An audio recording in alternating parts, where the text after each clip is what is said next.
The difference between this one and the one worn on screen is the one sold to the masses was stainless steel, and the one Daniel Craig wore on screen was actually grade 5 titanium, which was never produced. So, Omega, if you're listening, for the 15th year anniversary, I'd love for you guys to, put that one out. That'd be fantastic. Omega, listening? Are you listening? Good.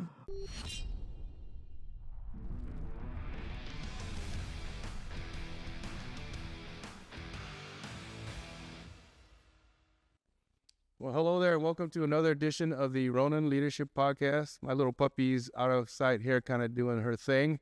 But anyway, we're doing something a little bit unusual. We've only done this once before, where we have actually filmed at the house.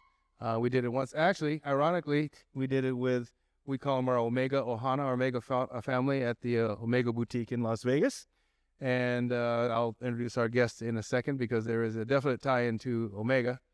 But first of all, I want to thank all of you who are subscribing to the channel.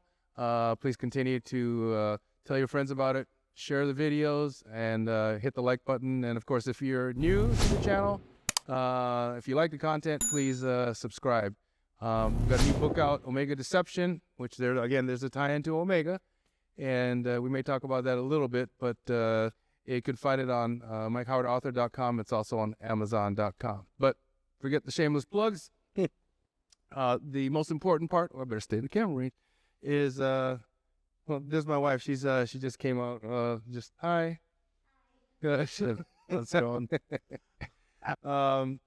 So really happy to have a good friend, someone that Janice and I have met when we got to Las Vegas. We share an affinity, a fondness. Some may say an obsession for sickness. Maybe? Lorenzo Anselmo. I first got to know Lorenzo via social media.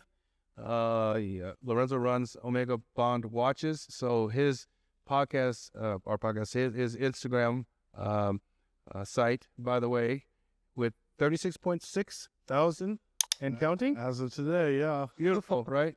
And I realized that, I have an affinity for Bond. Those of you know me, obviously, and Omega and the Bond watches. And so I started watching Lorenzo's content, and then I reached out to him, and we've soon become wonderful friends. We've shared a few martinis together like we're doing right now. Cheers. Cheers, buddy. Yeah, we've got a last little Vesper going. I'll make yours in a second, hon. But I thought it'd be a kick just to have Lorenzo on the show and talk about his journey, personal journey, business journey, and obviously, especially why Omega, what's the passion behind, your brand and what prompted you. So welcome to the show. Thanks, Mike. I appreciate the warm welcome. It's an honor to be here. I love being around people that are passionate about the things that they care about. And, obviously we share a very big passion, and that's Omega Watches. So again, thanks for having me here. I'm excited to chat. You're welcome. So just, let's just go into it. So tell us a little bit about your background, and let's say, how did you end up here in Las Vegas? So, okay, no, I did not. I was born in Northern California. Okay. And my parents, when I was about 9, moved us back east to where my mom's family was. They lived in New York. They didn't quite want to live the New York lifestyle, so we ended up moving to Maryland. Okay. So I spent a lot of time growing up around Baltimore. And then when I graduated high school, came back to California to play baseball, very avid baseball player. Oh, wow. And then ended up getting injured, and then work actually in my young life. I was around 19, brought me to Vegas. Okay. And I've been here since. So this is home now. Like I've lived here the longest of anywhere. I love it here. There's amazing people here. There's all these things you can do. So Las Vegas has a lot of things to offer. So yes, so I ended up here. New baby? Yes, I got Juliana. Yep. She just turned 13 months, or I guess you'd just say a year old. Right. Doing the month thing. But that's been a big change to me and my wife Cassandra's life, bringing in, a child, and it's wonderful. Yeah. And I will soon be buying her watches. There you go. There you go, of course. So you're in Las Vegas, and where are you working right now? So I currently work for a company called Onboard Global, which primarily as an audio visual provider for companies that come into any hotel here, like globally. So, I mean, but there's a heavy presence here in Las Vegas. I currently work at Caesar's Palace for Encore, and I'm a event sales manager. So I sell convention space to companies to put on galas, meetings, anything you name it that happens in a ballroom, I probably do. Okay. And that's your day job. That's my day job. But you've got your passion. I do. My night job. Your night job. So let's delve into that. Watches. Well, when did you first start having an interest in luxury watches? And and how did that was it always Omega, or did it morph into Omega? It was always Omega. I was 12 years old, so that tells you I was real young. Okay. Though I couldn't own one at 12 years old, I definitely I was in a position to be around them. And so basically, and I've probably told this story a few times now, but on Saturdays in Baltimore, my family would go to the mall, and my mom and my sister would, go do their girl thing, and then me and my dad would hang out. And my dad would be like, hey, I'm going to go get a coffee, and there's a central food court. Well, across from the food court, there was a jewelry store called Littman's Jewelers. Okay. And so I just wandered in there, and I was like, do you have the James Bond watch? I didn't even know anything about Omega. I just asked about James Bond. Really? That's what drew me in. Okay.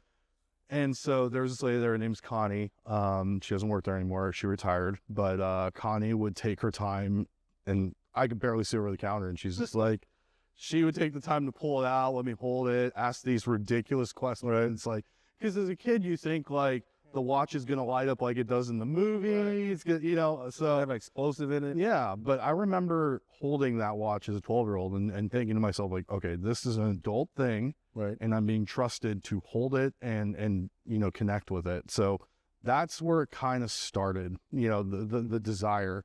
Now, I wasn't obsessed over it at that point. I just knew, like, I would like to have one of these one day because it's the James Bond watch. Right. So that's where it all started for me. Interesting. Yeah, we all have our own different journeys, Mm-hmm. I was never really into watches till like 1980. In the 80s, when a good friend of mine, Scott, sold me his what was it, the Rolex Submariner, right? Great. Stainless, and it's a great watch. And of course, especially in the 80s. Yeah, like everybody had to have it. I always tell people, if you were like in the agency or special forces and you amassed any kind of money because they didn't get paid much, that was the first watch you would buy. And of course, in the Fleming novels, as you know, Bond traditionally wore a Rolex, but then obviously with the advent of Daniel Craig and Omega, then that's when I first got introduced to Omega. So what was your first Omega purchase? My purchase or first Omega period? Because I didn't purchase my first one. Oh, it was given? It was a given. Okay, so what was that? So it was for my 21st birthday. Okay. And that was in 2008. And my parents asked me, they wanted to get me something nice, and they're like, what do you want? And they're like, you want a Movado? I was like, no, I really want an Omega. That's kind of what I want. Yeah. And so they're like, okay, which one? And I'm like, I thought it was going to be like the classic, Pierce Brosnan blue, Daniel Craig blue diver. But in 2008, they came out with a limited edition, and it was like a black lacquer dial, and it was like 10,000 pieces, 10,007. Okay. And so that's the one I wanted. So they got me that. I thought that was it. I'm going to die in this watch. All I need is one. I'm set. There's no way you own more than one of these things. So that was the case, So that was the first one. Yeah. I noticed your ringtone. I know. I should have muted that. I love it. See, it's definitely a Bond. On brand. I love it. And so then, so how long did you have that watch before you purchased my first one for myself? Yeah. Okay. So there's a caveat to this story. So it was, it was 5 years later. Okay. I was like, you know what? I really want a blue watch. So I had the black one. I was like, it wouldn't hurt to have a blue one, so I could change it up. So I was 26, and I bought the diver from Casino Royale. Okay. So it matched my black one. So I tell this to every client I encounter, every fan, anyone that asks me like about Omega and what it's about. And I said, look, you can get one, but once you buy the second one, it's a problem, because then you realize you can have more than one. So that's exactly what happened. Oh, I can buy them for myself and I can have more than one. I wonder what I do next. Right. I mean, we never thought we would ever own multiple Omega watches, right? It just happened. I started collecting in the mid 2000s. My first one was a Planet Ocean, but it had the whole bezel, right? So I recently got the one with the black bezel, like Great watch. the Casino Royale. But yeah, we all have our own journeys, and you're right. You know, you get one and then you want the other. Now, question for me is, so my personal journey is I started as totally a Seamaster person. Yep. And then when we got here to Las Vegas was really the first time I ever bought a Speedy. I hadn't really thought about Speedy much, but you know, obviously the history of Apollo was fascinating. But for some reason, maybe because of the Bond thing, I kind of shied away from that. But I really like Speedy. Do you own any Speedies, or are you anti-Speedy, or? No, I think Speedmaster is a fantastic, family of the Omega, family. So, basically, like, I think it's a great watch. My true love lies in the Seamaster. Yep. I own a Speedy. Actually, I own two. Okay. One of them I sold to my brother-in-law because he really wanted one, and so I was like, "Here, I'll help you out." Yeah. So he has my Hazelite one. He took that one from me. That's beautiful. It's a great watch. I held on to the Snoopy though, because that to me is like, you gotta have the Snoopy. you gotta have the Snoopy, and I love wearing that watch. Yeah. But I love my wife. She knows the watch. No. Good taste. No, I think they're great watches, but I will tell you, like, buying them, like, and I did it back to back recently, so it's still very new in my mind. I don't know. There's something about putting a Seamaster on that brings that nostalgia to me. Yeah. And it doesn't have to be a Diver 300. Sure. But like a Planet Ocean or 300 Heritage or like any of the Seamaster line, I just connect with it more. And nothing against the Speedy. I think they're great watches, and I've met many collectors of them. Yeah. It's just my appreciation for them is not as grand as others. Right. So, you've got your second watch now, and in the back of your mind, eventually someday you're gonna have another one. So like a lot of people, you're gonna be a collector over your life period. So what was it what was that prompt you to decide that I want to actually talk about this outside of, the family and all this? I want to talk about Omega Seamasters and especially Bond watches to the public. So Spectre came out in 2015, right, and that watch attached to the movie, the 300 Heritage limited edition, I obsessed over that watch. And it was like, for me, it was like a very like pivotal moment in my late 20s where I was still kind of getting my feet under me and understanding like the difference between making an adult decision and making a teenage decision. and in a financial way, I might add. So as much as I would have loved to own this, $7,500 watch, it was that or going to London for the first time. I see. And it was funny because the boutique actually put on like an event at Bellagio for the movie, and I was there with my mom. I took her as my guest, and I just, I'm sitting there, and my mom can just see I'm like obsessing about this watch, and I'm leaving in 2 days. Right. I'm leaving to go to London for the premiere. And the old me, 1,000% would have been like, "Mom, can you get this for me?" Right. Not this time. I just kind of was like, you know what? If I'm going to own this watch, I'm going to do it on my own. Okay. So I didn't do it. And of course, when I came back from London, they were all gone. Yeah. Gone. Yeah. And I was like, I think I'm going to regret that. So I finally got it 2 years later. I sold my home. I was just moving into a bigger home, and I had some equity, and I was like, I'm getting that watch. Okay. And when it came, I remember opening it up and the way it made me feel. Right. And I was just so excited about that. I was like, I need to have them. I need more. And that's where it prompted me. I was like, I want to talk to people about this. I want to engage with people and that are passionate about this like I am, because it's fun talking about watches. It's fun, sharing that enthusiasm with others that share the same. So that's kind of how it started. I had no idea where it was going to go. Right. It was literally just an outlet for me to get out what I was feeling inside. So now you've decided I want to, I want to tell people. So how do you go about doing that?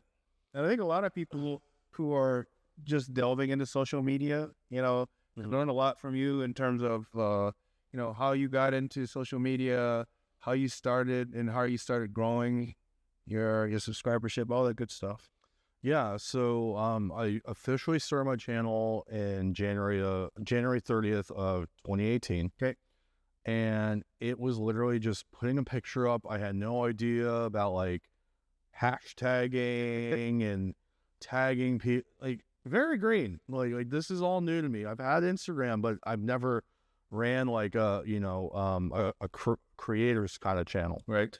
So it was really trial by fire. And like we were kind of chatting before we started recording, I did not do this with the intention of gaining a following, you know, nothing like that. It was truly just to get out what I was passionate about. And it was amazing how fast it just started kind of compiling. And then people started like, you know, responding back, and, you know, you start seeing the same, you know, handles pop up, and you start building these relationships with people that are clear across the world from you, but share the same passion. And so that is truly how it started. There are definitely learning curves, like how much time you put into it. You know, obviously COVID happening gave me a lot of time to really bake in my passion into that and build what I'm working on. But I mean, It's time consuming, right? It's very time consuming if you make it. Right. And that's something I've learned over time, is being able to,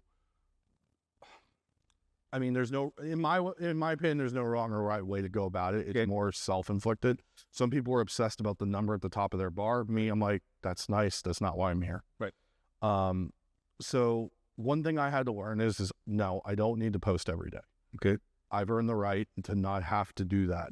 I also have an understanding and agreement with myself. I'm not going to post crap. I want to post stuff that is authentic.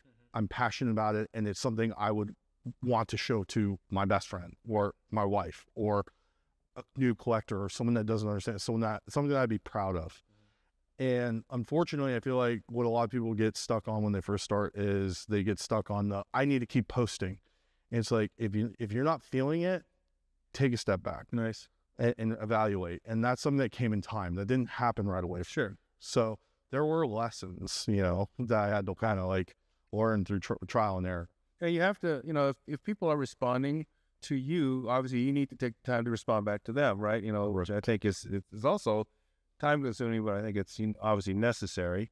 Now, in your case, so you decided that right off the bat, did you call yourself Omega Bond Watches because that's exactly what you wanted, or did that name change over a period of time? That name was pretty much for the whole time. I think when I officially landed on it, I didn't even have 1,000 followers. Okay.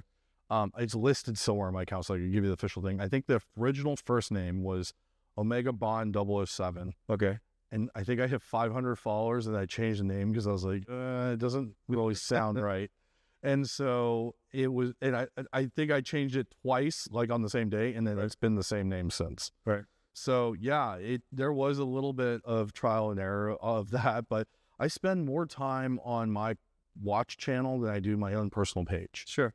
And so that's why when anyone's like, oh, are you on Instagram? I'm like, just hit me up here, because you're not going to reach me on the personal one. I check that maybe once a month. Okay. So it's really, Instagram is more like a tool to, you know, basically explore my hobby and talk about things I'm interested in.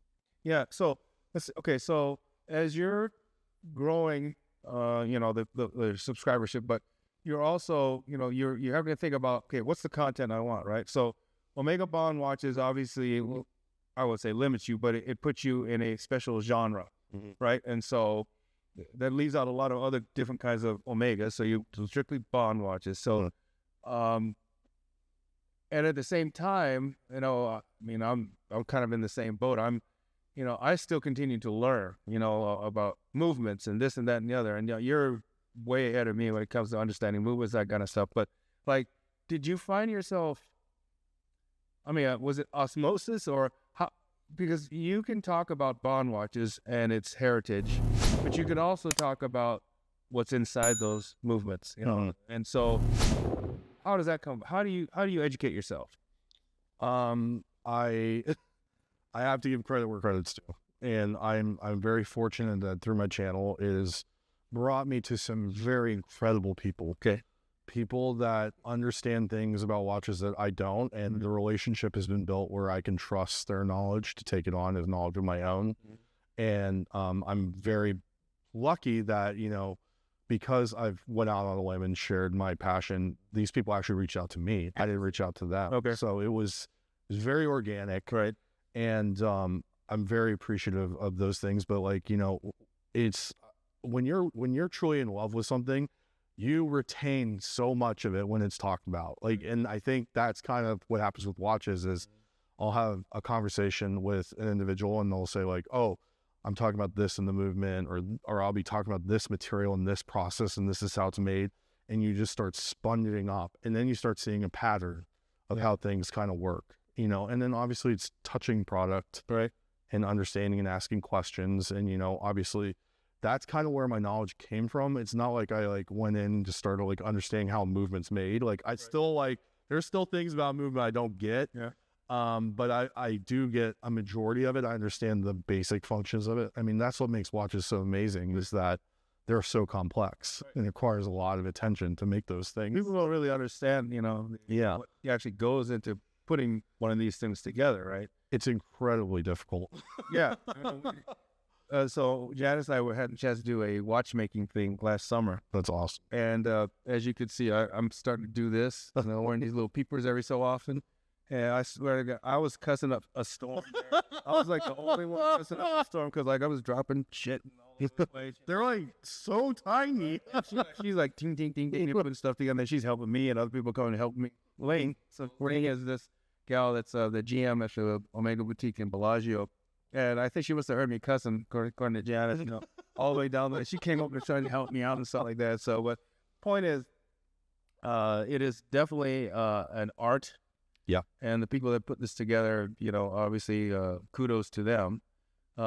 So when you think about content to put out, right? Because right now, like for instance, right now we since No Time to Die, that's been a few years now. We haven't had any new Bond watches. So how do you come up with ways to keep people engaged? So I think one of the things I've done since No Time to Die, which yes, when I started, No Time to Die was just going into pre-production. Mm-hmm.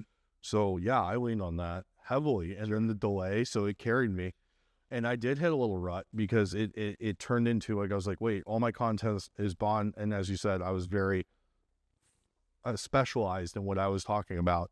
And, you know, one of my good friends who actually works for Omega, his name's Ronin. He works at the Topanga Boutique in California. He said to me, he's like, you should branch out. You know a lot about other pieces here. You should really open it up and not just talk about Bond watches. Like, yeah, your name is Omega Bond Watches, but Omega's in there, like, and it's watches. Right. He's like, you could, you know, there's a lot to visit there. He's like, you shouldn't pigeonhole yourself like that. And I really thought about that comment, and I was like, you know, you're probably right. And so I just started kind of covering the Seamaster stuff when it releases, Speedy. If there's any like big Omega news, I just started kind of like engaging with it, Right. and just giving my perspective, like my opinion and what I thought of the piece. And that kind of like transformed what I did, because it was just very like, I had a system of like the things I would talk about. Right. And then it was like getting outside of my comfort zone of creating and just being like, okay, I'm just going to try stuff and throw it at the wall and just kind of see how this goes. And it's funny because a lot of people reach out to me with questions, or, you know, like, hey, I'm not sure if this watch is real. The one I'm looking at, do you mind looking? And I do my best to respond to everyone. Right. I mean, it's not like I have, That's awesome. I don't think I have hundreds and hundreds of people waiting to hear from me. So it's not like that, but there'll be like 13 or 14 in my inbox, you know, from day to day like that. You know, it could range. Right. And it's just nice to be a part of someone's journey, getting their, whether it's their first piece or their next piece, just to connect with them and be a part of that journey for them. It's nice. It's really, really rewarding. Yeah. I'm sure always hearing from a content creator is, I think, for a person that follows the channel is really cool, because a lot of times you think you send something that's in the ether, and you're never going to hear from them, right? You know, so when you hear from someone like you, it means something. And so you mentioned the people that you've met in the community, and describe the Omega community that you've now been a part of, right? I mean, Yeah. tell me about it. Tell me about the people and some of the events that you go to. And So the people I've met, I've met like obviously when I walk in a boutique, most of the time they might know who I am. Like it's kind of like a thing now. Yeah. Like, and it's I get they very don't know who I am when we go to these boutiques. Hey, what am I doing? A chicken, little chopped liver. I told you before we started, I get very uncomfortable talking about myself because I'm just here to enjoy it. Sure. But it's happened before where I walk in, they know me, they start wanting to ask questions, and it's fantastic. I'm just to see someone get excited, it makes me super excited. Sure. Like, and I want to just be like, okay, let's sit here and talk for like 3 hours. So like, I'm really locked in those moments. And so when I've met these people, and different walks of life, whether it's a collector or it's someone who's actually in the field for Omega Corporate, I've had an opportunity to really like understand like what the day-to-day is like in the boutique. Never worked in that industry, Sure. but I feel like vicariously through them, I get a lot of the understanding of what they deal with, what they understand that a normal consumer that walks into the door would not. So that kind of helps me in my journey to kind of curb the experience for the clients walking in, because I will kind of talk about these things like, hey, like establish a relationship with the boutique. These are good habits to have because those pieces you want, like whether it's Snoopy or the next Bond watch or whatever, and you want to get them when they come out, they don't just like hand those out just when they come out to anyone. Like they want to give these to people that they know and they trust, that respect the brand and promote the brand in a way that's healthy for the growth of the brand.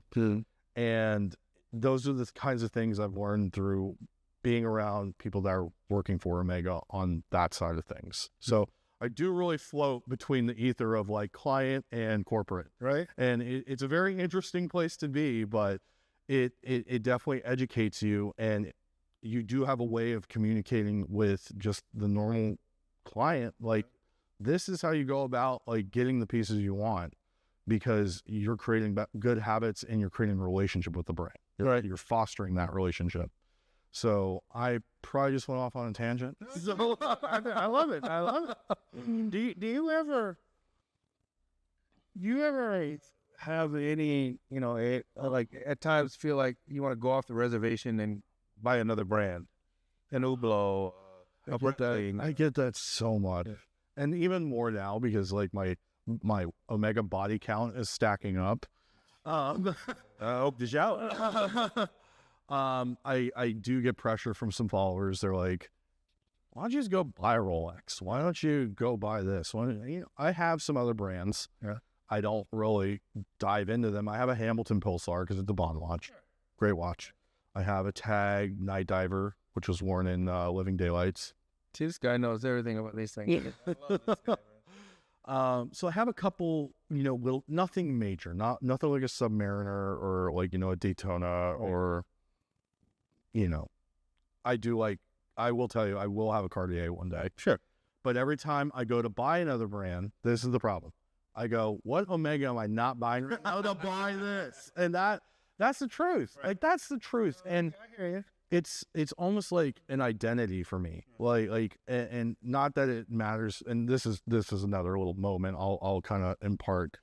When I talk to my clients, I tell them, I'm like, look, don't wear Omega because of what it means to everyone else. Right. Wear it because when you put it on, that's how it makes you feel. Okay. Nothing else should matter. And I really practice what I preach, because for me, like, this is what I identify with. This is where I get the most emotion. I've had opportunities. I've been approached by Rolex. Like, I've gone to a store and, oh, are you looking for anything? I doubt you have what I'm looking for. And they're like, what are you looking for? I'm like, no date sub. Like, we have one for you.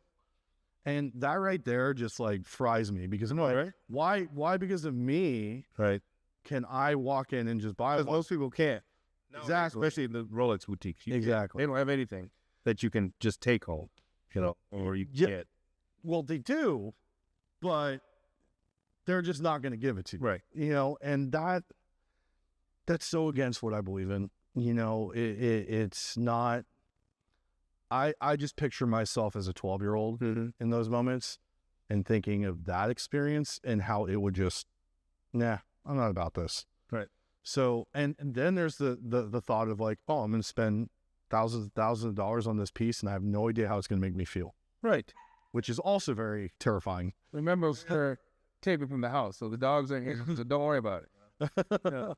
No, I'm with you 100%. I've bought my share of Rolexes over the years and Hublots and all this kind of stuff, and they all have their own thing. But you hit the nail on the head.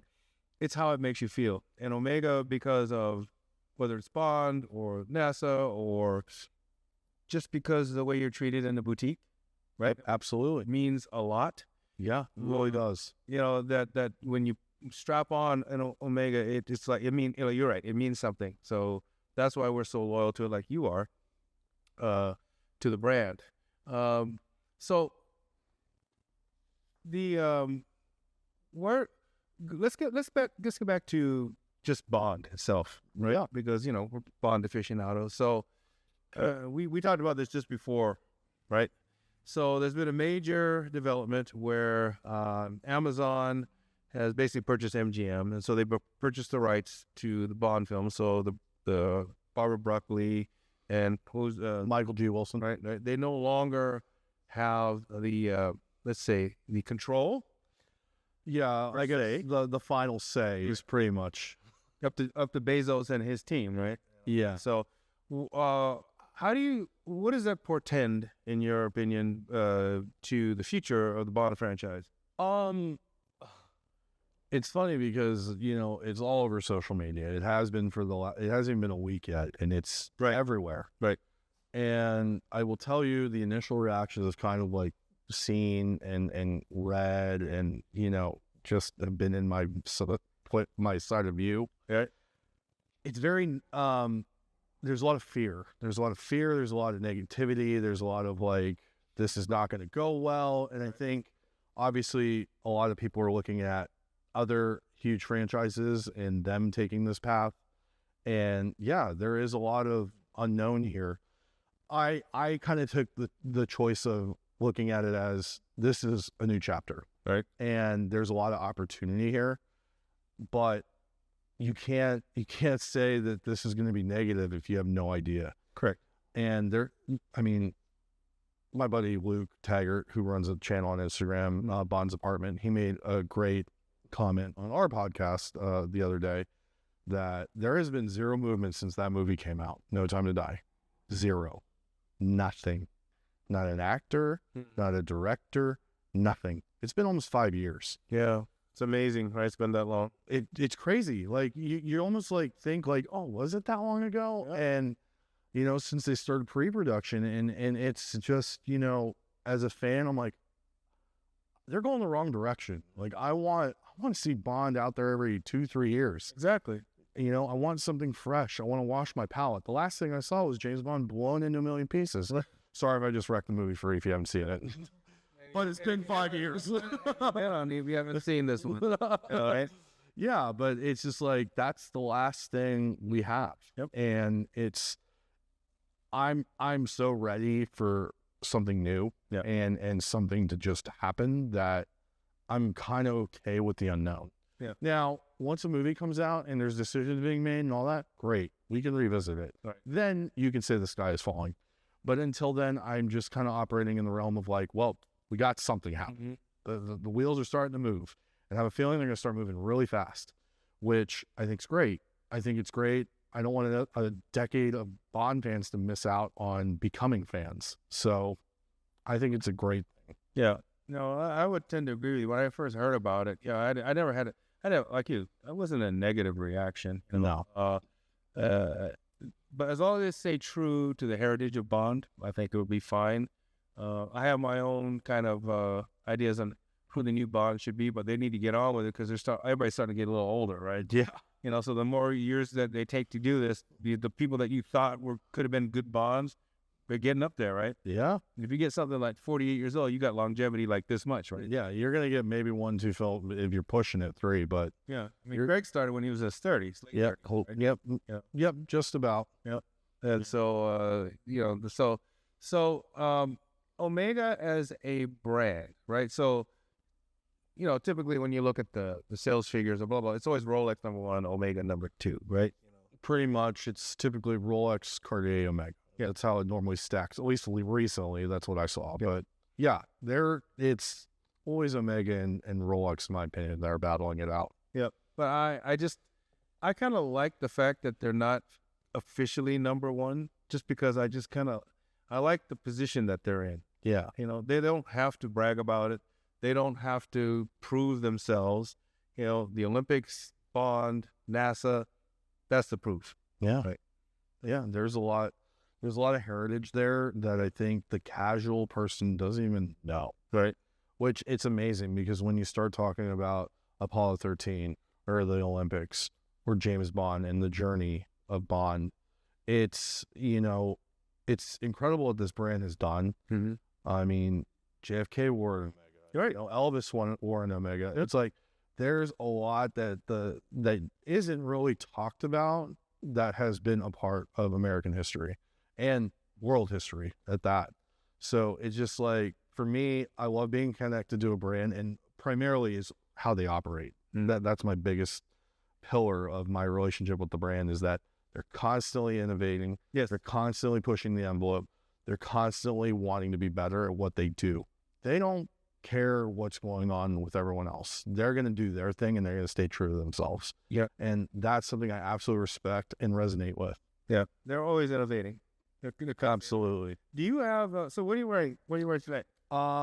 I was going matchy because I'm wearing all my Atlanta Braves gear. I see the Atlanta. So I went with my 60th anniversary James Bond watch. Very nice. So I love that blue. Beautiful. Actually, my favorite color. Beautiful.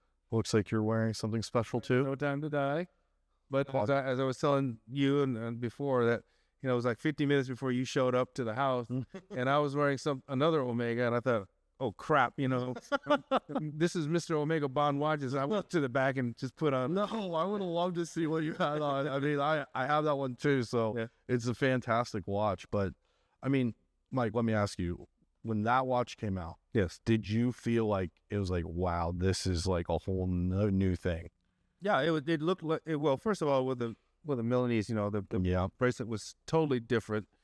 The color scheme, the brown was different. And then for those of you who don't know, if you go on the back of the and we'll put that on the on the podcast, on the back of the watch, there are a series of numbers and symbols that really correspond to James Bond, to the British Navy, and there's this heritage to it. But yeah, it was completely, like, I never saw a Seamaster like this. It was really cool. Fantastic. And then the weight, like, Lightweight, right? it's like, to me, that's the ultimate everyday watch. Yeah. If someone asks me, like, what's the best Omega I can get? I'm like, that right there can do everything you need it to do. Yeah. And then some. Now, you brought some watches, right? I did. Do you want to show them? I can. Can you? Yeah. All right, go do it. All right, so now we're, we talked about your collection. You showed it to me before we did this just on the sly, and you have brought for the audience some of your most valued pieces with a history behind all of these, right? Yeah. So, I mean, basically, I've brought in my Bond collection, which is showcases every Omega watch that has been worn on screen by James Bond. Jeez. Wow. Look at this. There is like a Lone Ranger down here. It's a Groen from 1958, which Sean Connery wore when he said Bond, James Bond, for the first time. See, I did not know that. So, I mean, there are rumors. It's not the confirmed one, but I mean, enough information has kind of floated around that I was like, I'm picking it up regardless. So it's a really cool watch. okay. But basically, I mean, the way I got them laid out in the case here, it starts from the first Omega that was worn on screen by Pierce Brosnan, and so that's the Diver 300M blue classic GoldenEye. Beautiful. And this one's actually on a black leather purse strap, Okay. which in the beginning of GoldenEye, when they're breaking into the facility, Right. they actually wore them on black leather straps. Is that right? Yeah. Okay. So that, and Hirsch supposedly, from some sources I heard, Right. supplied that strap. Now this isn't the exact version. Sure. That was a while ago, but Wow. I just keep this one on the leather strap. It's a quartz movement. It's the only quartz in the collection. Okay. And I think it's a great grab and go. Right. Like it's my go-to like grocery grabber. Right. So if I need, no worries. If I need something just put on quick that's ready to go, that's the one I'm grabbing. Okay. But then you move over to the automatic version of this, which Pierce Brosnan wore in the next 3 films. Okay. So Tomorrow Never Dies, The World's Not Enough, and Die Another Day.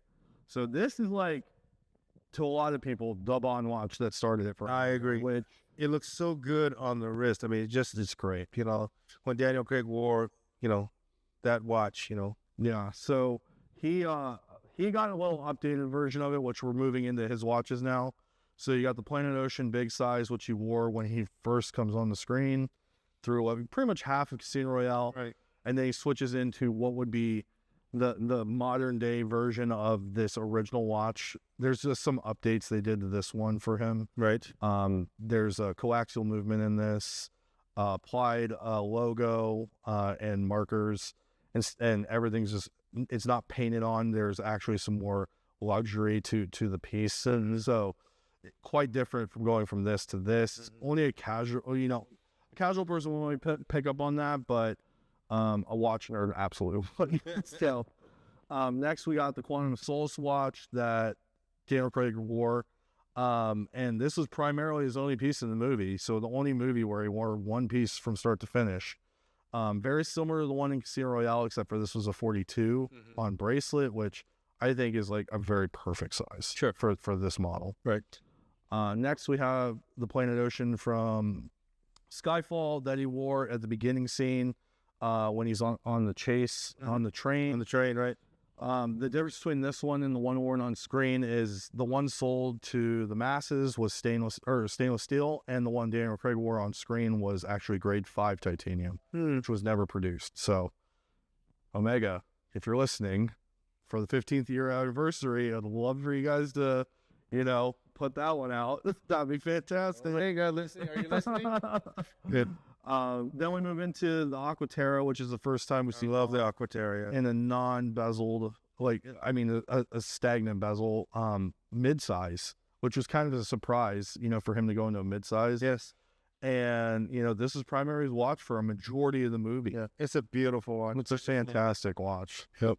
And then we move into Spectre, which I thought this was odd. They didn't stick with the previous watch. I know they put a bigger size on his wrist for the beginning scenes. It also has a different movement in it versus the original coaxial. This is a master coaxial, so there were some changes, but I wish for continuity's sake it would have been the same watch, but again, that's my problem. That's why I have both. Right? Oh, yeah, sure. And then obviously the one that steals the show for Spectre is the Spectre 300, which everyone's, all the ads and all that. And the NATO strap just makes it. I just love I love that color of NATO strap. It's wonderful. It's fantastic. Yeah. That kind of really rejuvenated NATO straps in the watch industry, if you ask me. Yeah. If you remember, like in, what was it, Goldfinger? Yeah. Yeah. When he wore a NATO strap, right, on his Rolex. Yeah. Yep. So That that was a Rolex, but it's okay. right here is a 1967 Omega Seamaster chronograph vintage that was worn by Daniel Craig at the end of Spectre, and you literally see it for just a second. And it's when he turns the Aston Martin DB5 on before he drives off into the sunset with Madeline. Right. So that piece was absolutely very difficult to get my hands on, but I was gonna say, how did you figure that one out? my wife figured that one. Oh, okay. It was a gift from her. I was on the hunt for one, and she found it, and it was a Christmas gift right before we got engaged. So had you, for this particular watch, is it because you saw it in the film, you said, what is that? Or did someone tell you about it? Or how did that work out? So I can't take any credit for that. I had no idea. Everyone knew there was a watch. They just didn't know what it was. And so some really smart detectives in the Bond fandom someone got a hold of was a production sheet from production, and they mark what they wear, and in there was a photo of this watch, and that's how it was figured out what it was. That's amazing. And you got it. Yeah, it was. Yeah, that was the best gift I've ever been given. I will tell you that. Yeah. Well, second best. My child. So child is number one. Yeah. Child's number one. Yeah. And if we have a second one, this will be number 3 then. So, obviously, after that, then at the beginning of No Time to Die, go back to this Aquaterra, which he wears again at the beginning of that, and then the watch of the film is the No Time to Die, Divers. It's fantastic. There's a reason why it's still in production. A lot of people own it. It's the perfect Seamaster, in my opinion. Yep. So that's the collection. Beautiful. So we just need a new Bond movie so you can add. So you can add to the collection. No. Yeah. Well, congratulations. I know they took a lot of work to do this, and thank you for showing it to everybody. Oh, it's my pleasure. I mean, you got to start somewhere. It was never the goal in the beginning. Right. Just at some point, I was just like, I'm going for it. Right. I'm gonna do this. Right. And as you know, there's some pieces in there that are very similar. So it wasn't easy. I'll be honest. Like, it's hard to say like, I'm gonna buy this watch that's literally almost the same. Right. So yeah. But that's collecting. Yeah. So. I agree. So I guess the last question is, do you, when you look at do you have a favorite person that you'd like to see as James Bond? Of all the people they put out there, Henry Cavill and blah, blah, blah, Aaron Taylor Johnson, yada, yada, yada. I mean, my pick for the longest time was Henry Cavill. Like, I was just like, that's the guy I want. Okay. Before him, who is also too old now, is, oh man, I can see it, Michael Fassbender. Yes. I thought he would have been a fantastic James Bond. So, I mean, out of those two, like, I don't think it'll happen. Right. I think the ship sailed. Yeah. I'm not turned off by the Aaron Taylor Johnson. I think he'd be pretty good. But who knows? I mean, there could be someone out there that we haven't even thought of or mentioned, and I don't know, maybe a no name is the way to go. It could be. I mean, for the longest time I wanted, I really liked, after I saw him in Night Manager and Tom Huddleston, I always thought, as an action guy, and I saw him being kind of doing the spy thing, he'd have been good, but I think his ship has sailed. Yeah, he's another great one that I didn't mention. Yeah, that's a good pick. But it will be interesting. I mean, Craig came out of nowhere, right? And look at what he did. Yeah. Some people, who were they floating? And I was just like, I don't know. Tyrone Egerton. Yeah. Oh, him. Yeah, that's right. Kingsman. Yeah, I just think I don't think so. I don't think so. I don't think has the. No offense. I just don't think he's tall enough. Yeah. to be honest. No, I mean, I think Craig. So Craig harkened back obviously to the Sean Connery era. He was tougher and I like that because he can be suave. He has his sweet moments like he did with Vesper, but obviously he's a killer and it showed, especially in Casino Royale. I think that was his most brutal. Yeah. I think they built him up to be right out of SAS and doing all these things. But I think you need somebody that's got that edge. And I think Pierce tried. I think Pierce was, before Craig showed up, in my opinion, Pierce was the second best after Sean. Yeah. And then I'm sure Pierce was saying, damn, I wish I had that material. Daniel Craig is here now. I wish I had my other material, right? Yeah. GoldenEye, I think, was his best. I agree. Yeah, it kind of trickles down from there. Yeah. Literally, like, I rate them in that order pretty much. Right. So I like Tomorrow Never Dies a lot. That was like actually my first Bond film I saw. Was that right? Yeah. Okay. And then I saw GoldenEye, but it was weird because I was playing GoldenEye the game. Yeah. So it was a little muddy, but technically I saw Tomorrow Never Dies before I saw GoldenEye. So you grew up just like I think our daughter grew up. Our daughter grew up in the Roger Moore era. You grew up in the Pierce. But so did you then go back and look at the Connery movies and to get an Yeah, of course. I've seen them all, and I have an appreciation for Sean. Absolutely. We are a house divided in my household. I am a Goldfinger guy. Okay. My wife is a Thunderball girl. Oh, so we are definitely. And look, Thunderball's a great film, but I tell her all the time, like, you lose me with the underwater fight every time. Like, I can't get behind that. And there's just so much in Goldfinger I absolutely adore. Well, the fight with Oddjob at the end and then Fort Knox is a classic. Right? Well, the 3-piece suit, the DB5, like, the explosion at the beginning, the Rolex, all that. I'm like, oh, yeah, this is Bond, man. This is, that's the equation. One movie. It's a great one. It's a great one. That's a comfort food, Wop. That's a comfort food, yeah. And I think my second favorite of all time is Casino Royale, just because it was an origin story. Yeah. But they did it so well. Yeah.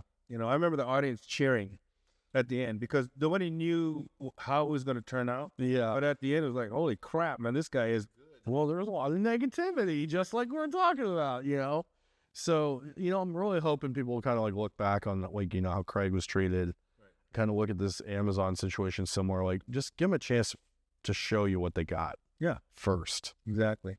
I was like, if it sucks, then by all means, let them have it. But no, I agree with you.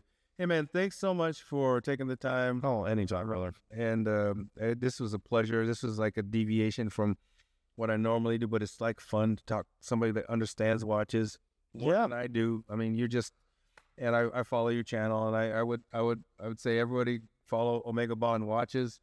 Appreciate it.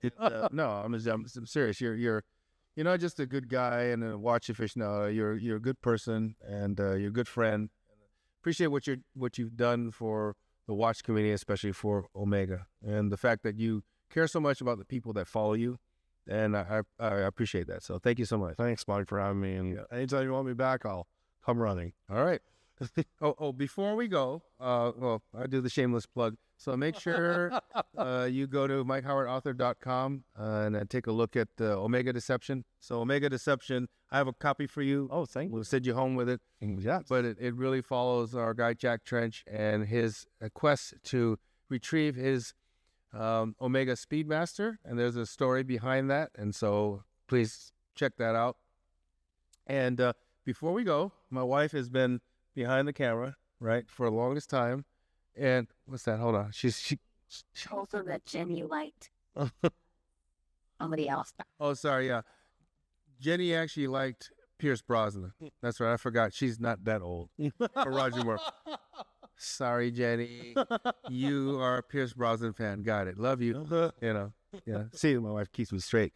You need to come here because we're going to show off our watches. You just bought a new one. But my watch was better than I don't have any makeup. You don't need makeup. You're beautiful. And we're gonna do our watch. Oh, watch out your glasses. No, just make sure you don't press your glasses. Yeah, come over here. People know what you look like. You're on the cover of Omega Deception. Just like, I'm only putting my wrist in. All right, here we go. Omega wrist shot. I love that. There we go. Oh, you have to tell him what this watch is. You tell her. You tell him. All right, so Janice is modeling the new bronze gold diver that just released on Wednesday. It is fantastic. I suggest you get one. It's so choice. Right on. All right, so that's it for the Ronin Leadership Podcast. Thank you again, Lorenzo. Thanks. And we'll be back with another edition very soon. Y'all take care.